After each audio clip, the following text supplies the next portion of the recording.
দীর্ঘ ২ দশকের বেশি সময়ের কর্মজীবন, দক্ষিণ সিনেমা থেকে বলিউড সর্বত্রই দাপিয়ে বেড়াচ্ছেন অভিনেত্রী তামান্না ভাটিয়া।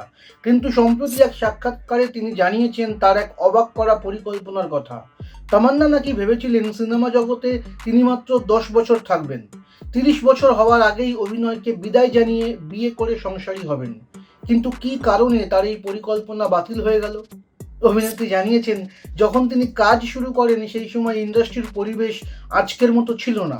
একসময় নায়িকাদের কেরিয়ারের মেয়াদ ছিল খুবই কম, অল্প দিনেই শেষ হয়ে যেত তাদের অভিনয় জীবন। সেই ধারণা থেকেই তিনি আগামী অবসরের পরিকল্পনা করেছিলেন। কিন্তু বর্তমানে পরিস্থিতি সম্পূর্ণ পাল্টেছে। ৩০ বছর বয়সে পৌঁছে তামান্না বুঝতে পেরেছেন যে এখন আর সে সময় নেই। বলিউড এখন বয়সকে সম্মান করছে। নায়িকাদের বয়সের সঙ্গে সামঞ্জস্য রেখে সুন্দর ও গুরুত্বপূর্ণ চিত্রনাট্য লেখা হচ্ছে।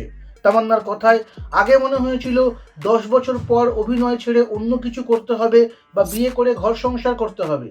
কিন্তু ৩০ বছর বয়সের পর থেকে তিনি যে ধরনের ভালো ছবির প্রস্তাব পেতে শুরু করেছেন তাতে তিনি আপ্লুত। এই সময়টাতেই যেন তিনি তার কেরিয়ারের দ্বিতীয় ইনিংস উপভোগ করছেন। তাই তিনি এখন বয়স বাড়াটাকে কোনোভাবেই হীনমন্যতা বা লুকানোর বিষয় মনে করেন না, বরং এটা তার কাছে এক উদযাপন। সময়ের সঙ্গে বদলে যাওয়া এই ইন্ডাস্ট্রির পরিবেশই তার অবসরের পরিকল্পনাকে বদলে দিয়েছে, যা ভক্তদের কাছে দারুণ খবর।